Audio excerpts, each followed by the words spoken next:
Assalamualaikum warahmatullahi wabarakatuh. Saya Nabila Septiani dari 4B BKPI. Di sini saya akan membuat tugas UTS dengan MK Teori dan Pendekatan Konseling Kognitif yang dibimbing oleh Bapak Agung Tri Prasetya MPD. Materi pertama yaitu kami membahas tentang literasi. Definisi literasi di sini yaitu bukan hanya tentang membaca, tetapi juga mendengar dan berbicara. Pada umumnya dikerinci saja, literasi masyarakat masih dianggap lemah atau rendah. Mengapa rendah? Karena banyak masyarakat yang kurang menyadari tentang perubahan pada suatu tempat yang pernah mereka kunjungi atau yang masih mereka kunjungi sampai sekarang, tidak menyadari adanya perubahan tersebut karena kurangnya literasi membaca. 2 penyakit di dalam Al-Quran menurut Al-Baqi, yaitu yang pertama penyakit Al-Hazan dan yang kedua penyakit waswas. Di mana penyakit Al-Hazan di sini yaitu penyakit menyesal yang bersifat sementara.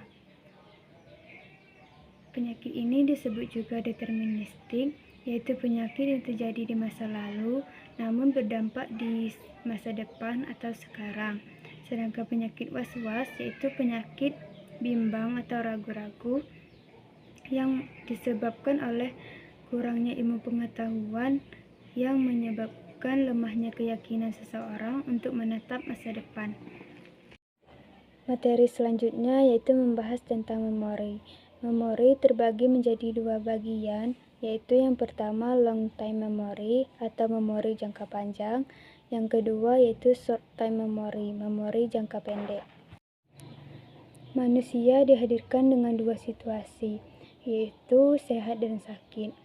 Ada jenis penyakit yang berkaitan dengan jiwa dan raga manusia, yaitu disebut dengan psikomatik, yaitu kejadian fisik yang bisa mempengaruhi jiwa dan kejadian non-fisik yang bisa mempengaruhi raga. Ada 4 istilah dalam Al-Quran tentang jiwa, yaitu yang pertama nafs, kalbu, akal, dan yang terakhir ada ruh. Selanjutnya, materi tentang teori kognitif menurut Albert Ellis dan Aaron Beck. Menurut Albert Ellis, manusia cenderung berpikir secara irasional, di mana klien lebih tahu dirinya dibandingkan konselor, dan konselor tidak berhak memberikan keputusan. Sedangkan menurut Aaron Beck yang selalu berbicara tentang pengetahuan, klien tidak tahu dirinya, hanya konselor yang tahu. Jadi yang berhak mengambil keputusan adalah konselor. Albert Ellis mengembangkan teori tentang REBT, yaitu Rational Emotive Behavior Therapy, atau disebut juga dengan teori ABCD. A yaitu activating event, yaitu keberadaan suatu fakta, dan B yaitu belief, yaitu keyakinan. Sedangkan yang C yaitu konsekuensi atau akibat. Dan yang D yaitu disputing, menjadikan irasional ke rasional, dan yang E yaitu efek atau hasil akhir.